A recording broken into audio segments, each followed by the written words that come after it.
News plus. Sudan में फंसे 3000 से अधिक भारतीय लोग, उनको निकालने के लिए ऑपरेशन कावेरी चलाया गया और साथ ही पीएम नरेंद्र मोदी ने इस ऑपरेशन में सबसे ज्यादा सहयोग भी किया है। भारतीय नौजवानों की टीम सूडान में तैनात कर दी गई है और भारतीयों का रेस्क्यू ऑपरेशन जारी है। क्या है पूरी रिपोर्ट, देखिए फास्ट न्यूज प्लस के साथ। भारत एक ऐसा देश है जो कभी अपने पड़ोसी देशों की मदद करने में पीछे नहीं हटता। भारतीय नौसेना के जवान जब दूसरे देशों की मदद करते हैं तो भारत देश का सीना गर्व से चौड़ा हो जाता है। आपको हम पूरी खबर से रूबरू करवाएं उससे पहले ये जान लीजिए कि ऑपरेशन कावेरी के तहत सूडान से फंसे 278 भारतीय नौसेना के जहाज INS सुमेधा के जरिए स्वदेश लौट आए हैं। वहां फंसे हिंदुस्तानियों के लिए सरकार ने जरूरी राहत सामग्री भी भेज दी है। भारतीय नौसेना का दूसरा जहाज INS तेज भारतीयों को सूडान से निकालने के मिशन ऑपरेशन कावेरी के तहत वहां के बंदरगाह पर पहुंच गया है, जिससे और भारतीय नागरिक को बाहर निकाला जा सके। सूडान में करीबन 3000 भारतीयों को निकालने के लिए अभियान शुरू कर दिया गया है। विदेश मंत्रालय के प्रवक्ता अरिदम बागाची ने ट्वीट कर कहा कि ऑपरेशन कावेरी के तहत सूडान में फंसे भारतीयों का पहला जत्था रवाना हो गया है।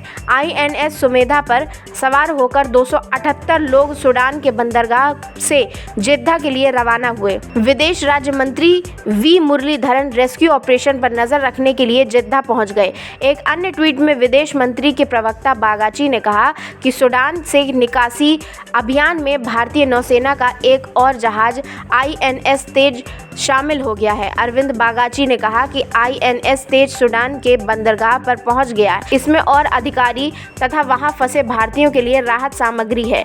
इससे सूडान के बंदरगाह पर दूतावास के कैंप कार्यालय द्वारा किए जा रहे निकास प्रयासों का बल मिलेगा। सूडान में मारे जा चुके हैं अभी तक 400 से ज्यादा लोग।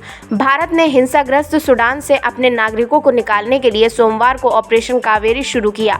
सूडान में सेना और अर्धसैनिक समूह के बीच सत्ता हासिल करने के लिए भीषण संघर्ष जारी है। इस भीषण लड़ाई में पिछले 12 दिनों के जारी भीषण लड़ाई में 400 से अधिक लोग की जान चली गई है। वहीं सूडान में दोनों पक्षों के 72 घंटे के संघर्ष विराम पर सहमत होने के बाद भारत ने वहां फंसे अपने नागरिकों को बाहर निकालने का प्रयास तेज कर दिया है।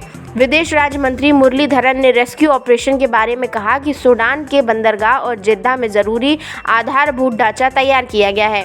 उन्होंने ट्वीट कर कहा कि सऊदी अरब के जेद्दा में आने वाले बाद ऑपरेशन कावेरी की टीम में शामिल हुआ। सूडान से भारतीयों को निकालने के लिए व्यवस्था के लिए स्थापित नियंत्रण कक्ष किया गया है।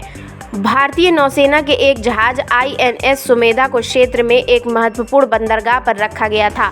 शुक्रवार को एक उच्च स्तरीय बैठक में प्रधानमंत्री नरेंद्र मोदी ने सूडान से 3000 से अधिक भारतीयों को सुरक्षित रूप से निकालने की इमरजेंसी प्लानिंग की तैयारी के निर्देश दिए थे।